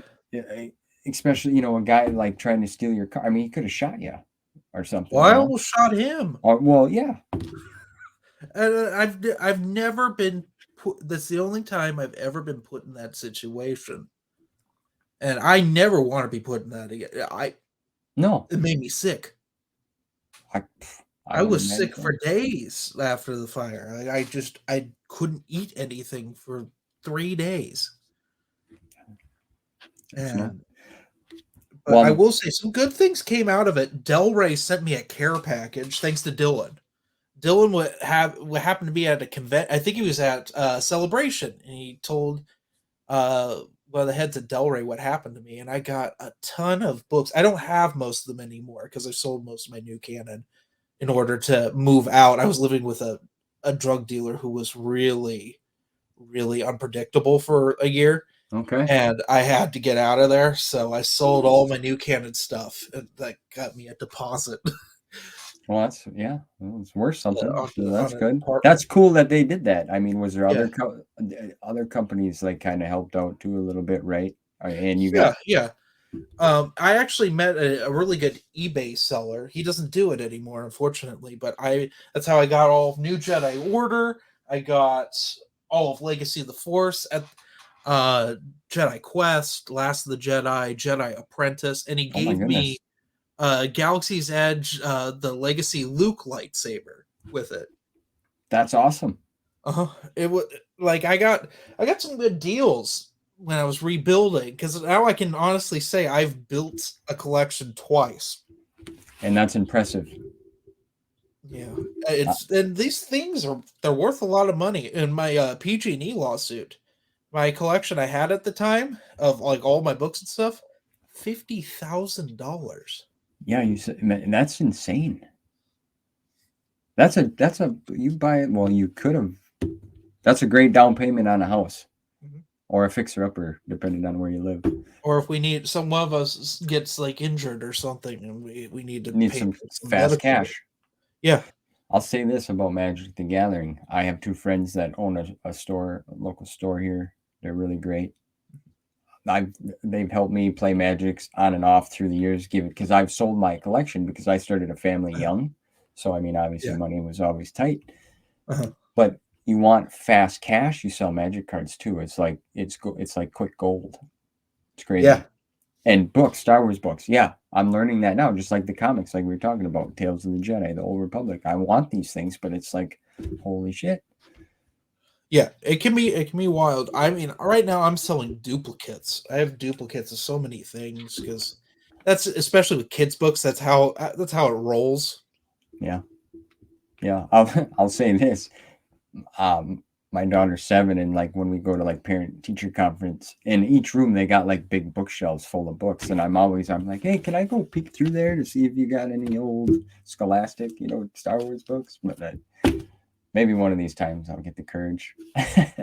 Every once in a while, I remember at my school, I think we had Galaxy of Fear, which was really hard to find back when I was in elementary school. Not let alone now. That's one of the hardest ones to find in good shape. Especially the later ones. Those are hard to get. I just got this one here, and it's in pretty good shape. There you go. I had 2 whole collections of them, and I just sold mine, but they weren't in that good a shape. Yeah, they're hard to find. They are hard to find. Not the one I will say that is the hardest to find for under $100 for one book. Junior Jedi Knights. Yeah. I just seen a few of them on Mercari. Somebody turned me on to that. It's kind of like an eBay, I guess. Mm-hmm. Some of them popped up for $7, I think. Yeah. Those are hard. I mean, the missions books. That's one I am working on. If I'm working on any series, it's missions. I work on it casually because they're so tiny of a book. And like there's not a lot to them. No. Even though they're written by like Ryder Winham and Dave Wolverton, like authors that I think are genuinely really good authors. There's not a lot to missions or the episode 1 adventures or the episode 2 adventures.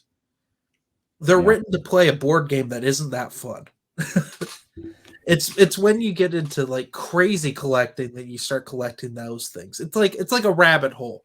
Yes. Called the Matt Wilkins rabbit hole, where you're like, you start with the novels, then you're like, oh, I guess the comics, and like, oh, I guess these YA books, and then you're collecting stuff that you had to have a membership for, and you got a pile of crap, for lack of a better term, because these games aren't that fun. No, the stories are decent. But it's just like you said, it's that collecting, and that's where I'm at. Like Young Jedi Knights, I hear a lot about that. It's like, well, I want them now too, and them are hard to find and they're expensive. It's like, geez, I got one, my first one ever, and it's Shadow Academy. I paid $3 for it at half price books. Oh, hardcover or paper? No, just Shadow Academy. I'll show these off. Oh my goodness! That was part of the deal with that guy. There's the Rise of Shadow Academy. That's the first arc. Then Fall of Diversity Alliance. Jeez. With not Boba Fett. It's, I think, supposed to be his daughter because he doesn't act correct. And then Under Black Sun, which this one, I need to repair it. I do repairs on these because these are, with the hardcovers, I don't plan to resell them. So I do tape them up from time to time. Sure. That's beautiful, by the way. I'm jealous. Very jealous. You can see them. I'll tell you what. Adams found all three of those at different times in the wild, like at stores. That's crazy. Because he's got the luck. I don't know. He's got some sort of Corellian luck, that guy. Yeah, he was telling me something about that. I talked to him earlier, and he was gonna keep an eye out for the Dark Empire trilogy stuff for me, because I've heard a lot of good things about that. I don't have no material on that either.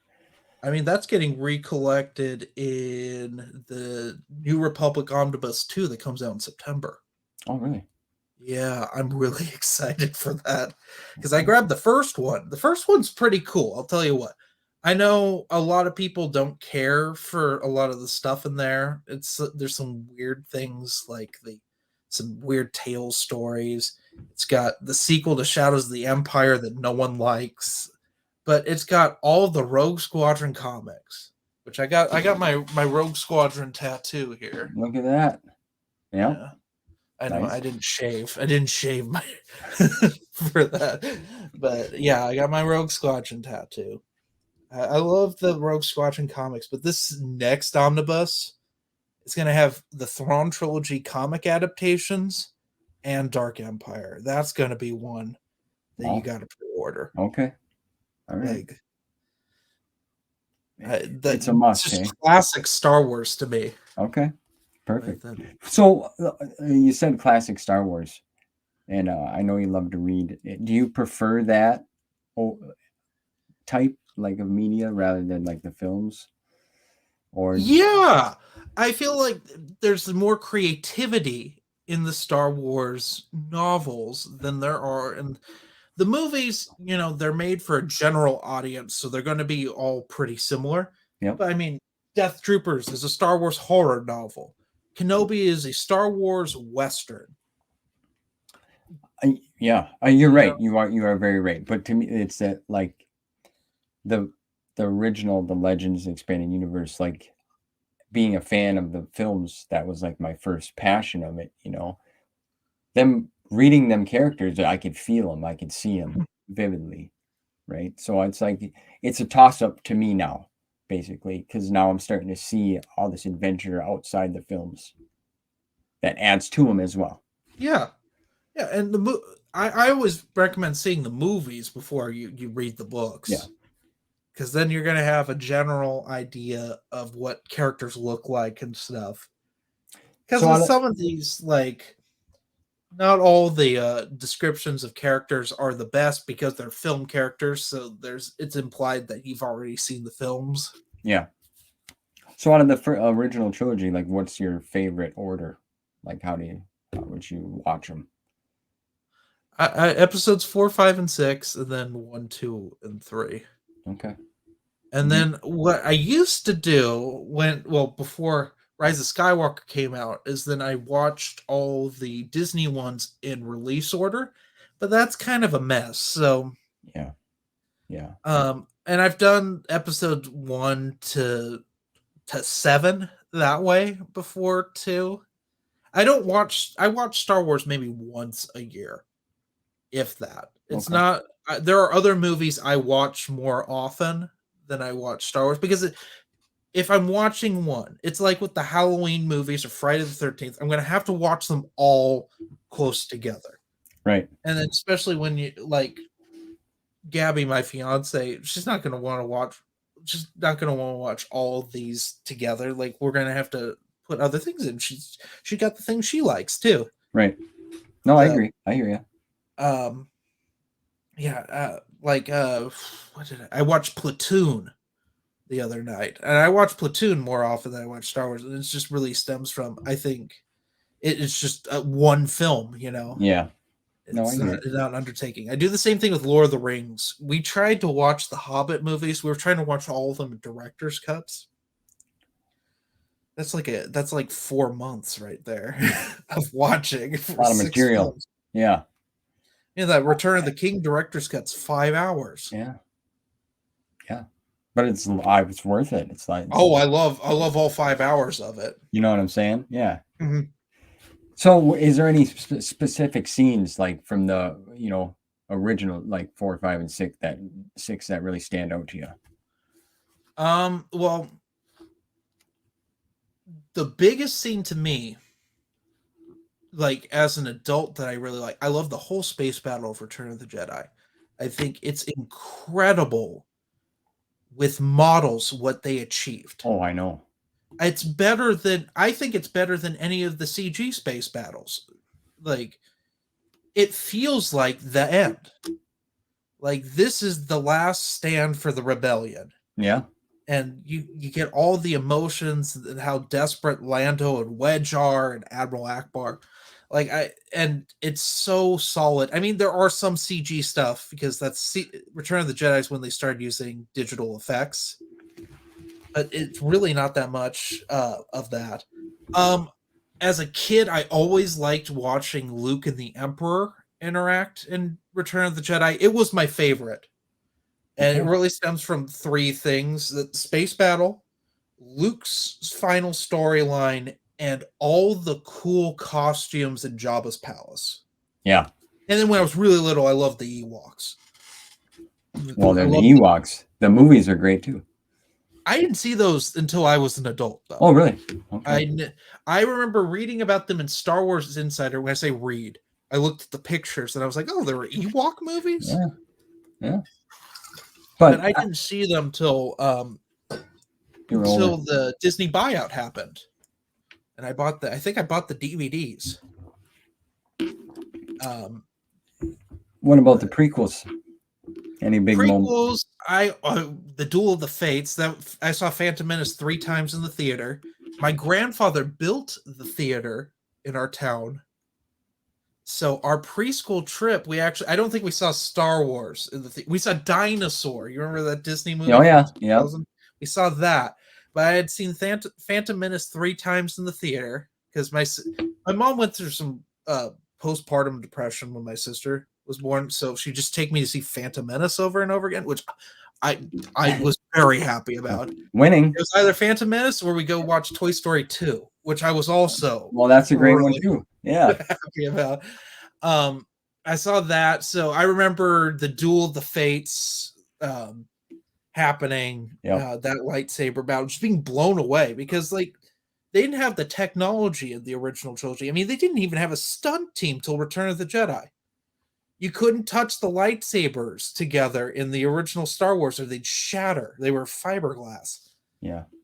Yeah. I mean, it's a big difference. Big difference. And especially the whole, like you said, the choreographed, the fight scene was just, Ray Park is excellent. You know, he brought so much to that character, in my opinion. Yeah. You know? But was dubbed over. Yeah. Because Yep. he does not sound intimidating enough. No. The Battle of the Heroes at the end of Revenge of the Sith, I remember thinking, okay, this is the greatest thing I have ever seen. And there will never be a lightsaber duel that, well, it mirrors a lot in Return of the Jedi between Luke and Vader. Yeah. Although it's better choreographed, I do in some ways prefer Luke just losing it, just swinging his lightsaber out of anger, and it's sloppy looking and it looks like a fight. Yeah. What are some other ones? In Attack of the Clones, when Yoda finally just drops the cane and pulls out the lightsaber, I do like that. I do like my favorite fight though in Attack of the Clones is Jango and Obi-Wan. Okay. Yeah. On Camino there. Because I'm a big fan of Jango Fett Open Seasons, the comic, where he killed like 5 Jedi with his bare hands. Well, I had no idea. Okay. Well, I I can highly see. recommend Open Seasons. So, do you like the Jedi Sith story, or are you more intrigued by other aspects of like the background characters or the little short story stuff? It depends. I will like any story that has well written characters. Okay.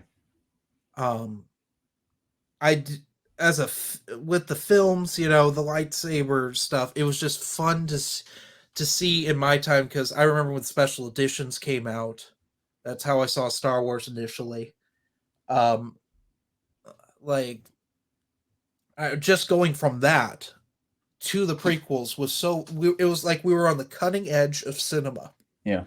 For so long. And then right around the time Revenge of the Sith happened, we had The Incredibles. And The Incredibles to me is the last film that really pushed CG to the limit. I mean, like they looked like people. Like yeah. We watched Toy Story not too long ago and The Incredibles like back to back. Night and day, probably. Uh-huh. Well, Andy moves so like Andy and Sid move so weird compared to the toys. Like they understood how toys would move, but not how people would necessarily move. And it wasn't until The Incredibles where that happened. And I guess you could argue Avatar. Avatar did a lot. Yeah, that's always mentioned, always. Well, that's because people remember in 3D. If you watch Avatar in 2D, it's not that great. It's fine. Yeah, that's how I watched it. I mean, I did refer to James Cameron as an egotistical weirdo when I was streaming with Noah the other day, and I do think he's just he's done some great things to action cinema, but I would not call him an artist. Yeah, and I'm not. Yeah, he and George Lucas are great special effects directors, like some of the best special effects directors ever. But like they're not Spielberg. Spielberg always has that magic he can get from actors that others really can't. That's Or, I mean, David Lynch, for instance, some of the best films I've ever seen in my life were David Lynch films. You can really get that weird performance out of people that I don't think anyone else could. Yeah, I like. Like Peter Jackson. Peter Jackson, yeah. I love his horror. Yeah, see, I just like, I don't know how to explain it, but Lord of the Rings, it's like them, like Viggo Mortensen, for example, phenomenal actor. Oh, absolutely. No, but he will always be Strider. You know and what I mean? He wasn't the first choice, which is the weirdest part of that. I know we're jumping off of Star Wars for a second, but like Elijah Wood, okay? He was a little older than me, doing his thing growing up, okay? Now he's always going to be Frodo Baggins. Yeah. Like, that's it. You know what I mean? It's because they really embrace that character. They perform it well. They make you believe it, you know, and then you get attached to them. Yeah, and everyone like was pretty much a fan of the books. I mean, Christopher Lee in particular, he knew Tolkien, which was an interesting perspective to have. Although he wanted to be Gandalf, but I could never picture him as. Yeah, I couldn't either. No, he played that role to a T, just like Dooku. Mm-hmm. I wish we would have got more Dooku. You know, I mean, I don't know if you read Dooku Jedi Lost. I know that's a canon. I did. I enjoyed the hell out of it. Yeah. I'll tell you this. If I were to ever write a Star Wars trilogy of books, I'd write a Dooku trilogy. Oh, interesting. Mainly a Jedi Dooku trilogy, because that's something I think lacked in the EU. Dooku Qui-Gon. I know we got that with the Tales of the Jedi show. I have not watched that. It's not something that appeals to me particularly. I'm not a Dave Filoni fan, but well, I know you're not, but I would check it out. I do appreciate they're finally doing that, and I think it was a wasted opportunity in the prequel era that they never touched on. They touched a lot on Dooku being evil. Yes. In the Dark Horse Star Wars Republic comics, Dooku is evil. And he has all of his Sith acolytes that he like pits against one another. Like the whole Quinlan Voss undercover story is just great. Yeah, but you don't get Dooku as a Jedi, with the exception of Darth Plagueis. He's in that. Well, and that's the only time you get like 20s Qui-Gon. Yeah. Like he's not a Padawan in it, but he's like a newly knighted Jedi in Darth Plagueis for a little bit. So you haven't seen the new Tales of the Jedi? I've seen the stuff with Ahsoka that contradicts E.K. Johnston's Ahsoka. Yeah, no, I'm talking about YA the book. Dooku Qui-Gon stuff. You haven't seen none of them? I've seen if it's on YouTube Shorts, I have watched a couple of them, like when Dooku chokes that guy. I've seen stuff with him and Mace Windu. So there's a little bit, as Qui-Gon's his Padawan, and then there's some just after Qui-Gon become knighted, and then the interaction with the Council and his interaction on Tatooine with Darth Maul for the first time. Qui-Gon, I believe it's Yaddle, and Dooku talk, and she mentions it to him. It's interesting. I don't want to give it all away to you, but it's cool. It's cool. Yeah. I enjoyed it. But yeah, it's just so much, There's so many things you can do with Star Wars, and it's so fascinating. Yeah, but not all of it's done well. I mean, one of my least favorite books is a book called Scoundrels. It's a Timothy Zahn book, but I think it's one of his worst. And it's Ocean's 11 with Han, Lando, and Chewie. Yeah, I heard you mention that. Yeah, you were talking about that the other day, I believe. I haven't read it, but I mean, I just read Outbound Flight not too long ago, and I thought that was fantastic. Oh, that's his best, in my opinion. That's the peak of Zahn. Even nowadays, I don't think Zahn's never hit that peak again. The only thing I wish they did was set up why Joris Sabayoth has a clone on Wayland. That's the one thing of Zahn's lore that he never set up. Was that he sets up Wayland. He sets up the Sparati cloning cylinders, that was a whole series of short stories that happened in the Clone Wars that were in the Insider. I remember reading those. Yeah, there's a lot of that. Them short stories too. I mean, I know they got the collections that Titan came out with the Volume 1, Volume 2. They need to make at least another 6. I mean, what Titan did, they did their stories. They didn't do the stuff pre-Titan's buyout of Star Wars Insider. I was so excited when Titan bought Star Wars Insider, got the rights to publish Star Wars Insider, because the issues got big. And the magazine's quality, because I remember it was a little before my time, but Star Wars Insider was called Lucas Fan Club Magazine. And it was focused on Indiana Jones. Because it was the young, Last Crusade had come out, then they had the Young Indiana Jones show, because Lucas was done with Star Wars. And he happened to greenlight the Thrawn trilogy and some, they weren't young Indiana Jones, but I'd argue the first book is more young Indiana Jones than Harrison Ford Indy books, for Bantam. Yeah. It was The Peril at Delphi. It's the first one. And Heir of the Empire, they got greenlit at the same time, but Heir of the Empire did well and Peril at Delphi didn't. Wow. Recommend Peril at Delphi. It's a bit slow, but if you read it I don't know if you're a young Indiana Jones fan at all, of the show. No, just the movies, nothing. I recommend the show. Okay. There's a lot of cringe, especially with 9-year-old Indy. It's like Lucas thought the when Indy met Hitler in Last Crusade was really funny, so Indy meets all sorts of characters throughout, people throughout history. He runs away with Tolstoy when he's 9. He meets Roosevelt. Really? He meets the Red Baron. Maybe he it's fights good. the Red Baron. It's different, maybe, a little different, but sounds good. Yeah, some of it works, some of it doesn't. It's a little too dumb. Although I do there is an episode where he fights with Pancho Villa, he joins Pancho Villa, which is referenced in Kingdom of the Crystal Skull. That is an episode. Well, that's cool. Doing some references, tie-ins. Yeah.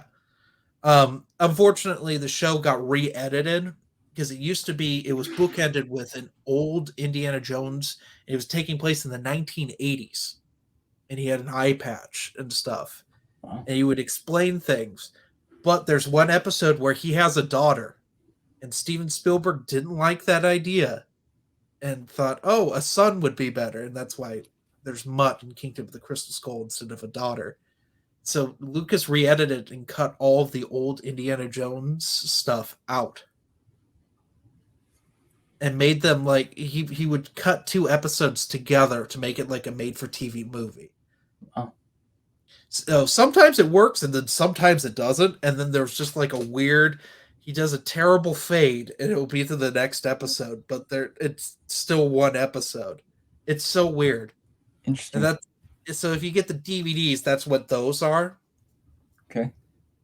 Some of them, there's a few episodes that work like that because they were unaired episodes because the show got canceled. So there's a couple that they released later in the 90s as made for TV movies, like Treasure of the Peacock's Eye and I think Mystery of the Blues, which is when Indy meets like Louis Armstrong. But Harrison Ford's in that one. He bookends. It's the one time he shows up in the whole series.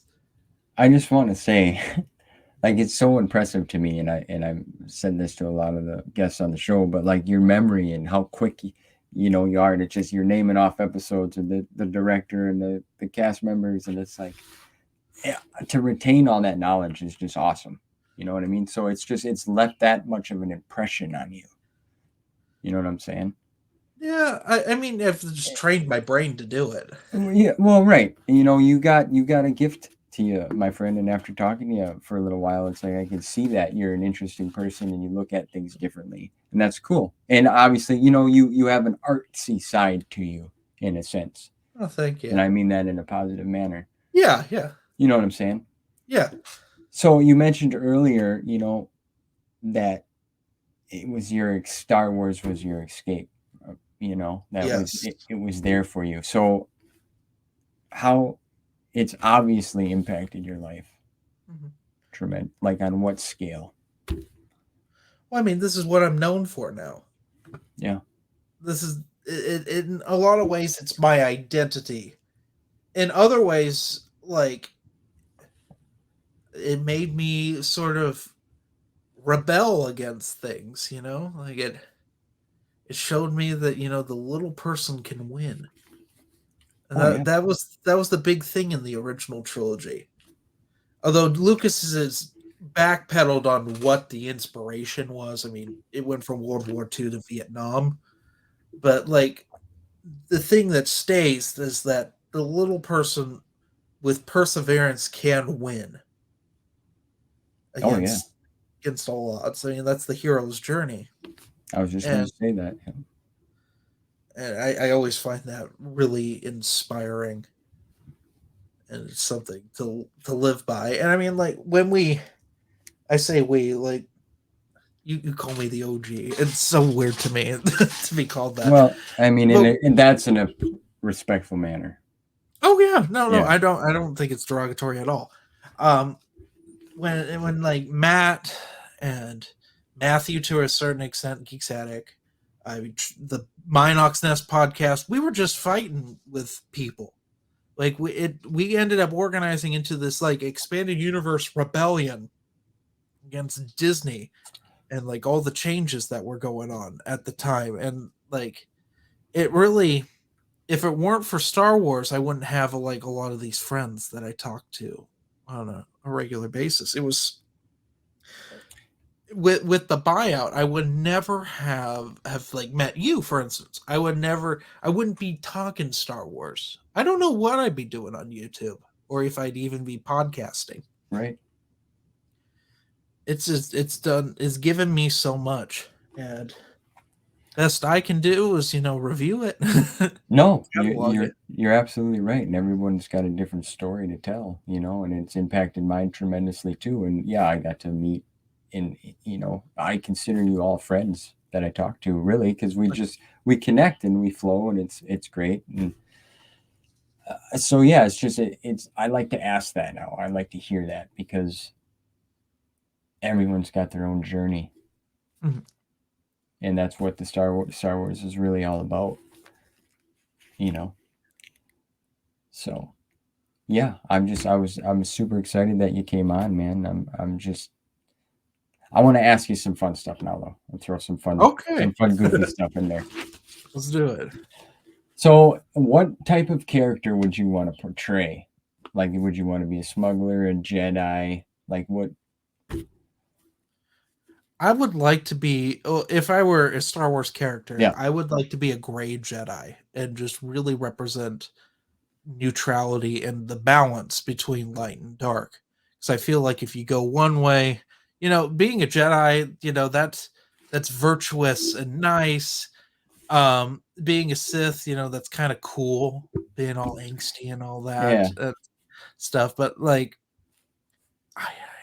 to me, like, when it came time for Legacy, we have the Imperial Knights, and they're all neutral because you'd have to be neutral to really to find the balance between these two things, because that's the ultimate struggle of Star Wars is the Jedi and the Sith, and they represent the light and the dark, and you can never get rid of both of them. No. Well, they've tried. They've both these factions have tried for thousands of years to do it, but they have to exist, and you need an order to sort of control that. Yeah, you need one with the yin and yang, the the good, bad, the evil. Yeah, you need that, and I always wanted to be a Jedi. Okay, well, let me tell you, when I was younger, a Sith, because it's cool. And then you see Darth Maul, and he's badass looking, So but now that I'm older, I want to be a Jedi because it's like chill, But like, it's hard to walk that path and that code. Mm-hmm. Okay, it's nearly impossible. Mm-hmm. And I feel like that's a flaw in the Jedi. I feel like that's the attachment, not being able to have a relationship. Like, that's the one thing I disagree about it. And that's what I liked about Luke's Jedi Order when you get into New Jedi Order and all that. Like, Luke's married. Luke has a child. Like, Leia has kids. Yeah, right. So that bothered me. Okay. So, and the gray Jedi, I know there's a lot of people that question that, like, is that legitimate type of thing? But I feel it. I mean, people argue that Qui-Gon was a gray Jedi. Oh yeah, there are a few that Dooku could have been. Yeah, he's very clearly manipulated by Palpatine. Evil. But yeah, I mean, that can happen to everyone. And even Obi-Wan in some of the material is questioning it that we don't see in the films. He's like, So it's interesting. Yeah. Right? It is fascinating. And I think being a Jedi is admirable, but do I think it's realistic? Like Kara Holt. Kara Holt's another great example of this. And this is something brought up in the Kenobi novel where he talks about Zane Carrick and Kara Holt, and they went and they protected the people, but like, at what cost to like the order, Right. Yeah, perfect example, Carol. Yeah, I don't know Zane Carrick. I know I don't have that issue, but I've heard of him, and he's the worst Jedi ever, and it makes for such a great comic. I actually just started rereading it. Oh, really? I got the omnibus, but when you have the omnibus, you got to prop it up with like 5 pillows. We'll say it's not like Frank Miller re-released Sin City. It was called Big Damn Sin City, and it came out in the early 2010s when that second Sin City movie came out. That thing is 13 pounds. Shit. And I read it from cover to cover because I had never read all of Sin City before, but I had to prop it up with like 5 throw pillows. That's crazy. Because the binding, I could hear it cracking. It was so heavy. Man. All right. So what would your name be? What would your Star Wars name be? I have no idea.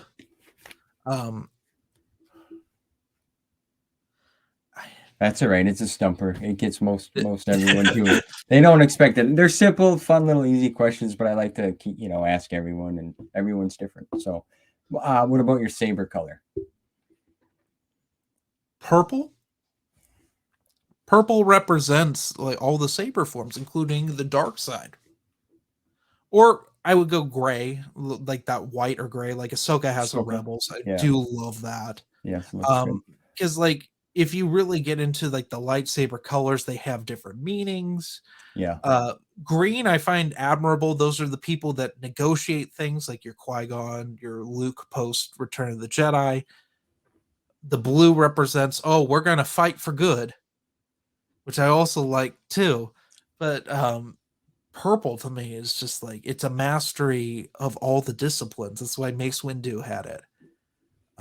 It's Mara Jade, the Emperor's Hand. She had a purple lightsaber. She Yeah. understood all the saber forms.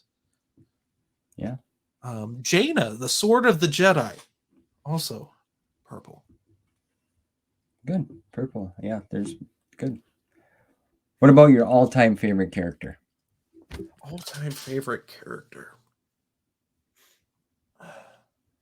That's tough.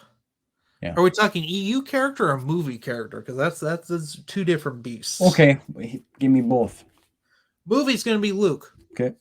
Luke has the greatest storyline. With EU, that gets harder. Yeah, you got a lot to play with there. Sorry, I'm looking at the books. No, yeah, I know, it's all good. It's all in fun. I know that's a big pot to grab from. I always loved Mara. Yeah. Mara was always fascinating, even at a young age, because she's unpleasant in Heir of the Empire. She's mad, you don't know why, and then you find out why, and it makes sense. Even going back to like Allegiance and Choices of one where she's a bad person. She's interesting. And I always liked her. I was very sad when Sacrifice happened. Legacy of the Force. Yeah, I'm starting to collect them, but I haven't got that far yet. Yeah, so don't try to spoil Noah's material where he complained about it for 6 hours. Well, no, not everyone has Noah's opinions on things. Yeah. Just don't. He's very opinionated when it comes to specifically Troy-Denning things. Not all Troy-Denning stuff is bad. I just want to point that out. Troy-Denning has tendencies that are a little frustrating. Yeah. Well, and I've heard that, and I've listened to you guys say that, and yeah, when I get there, I'm excited to see. Yeah, I mean, if you're reading in order, you're going to read Tatooine Ghost first, which is his most boring book. Okay. It exists to bridge the prequels to the sequels. It's the first one of the books that really does that.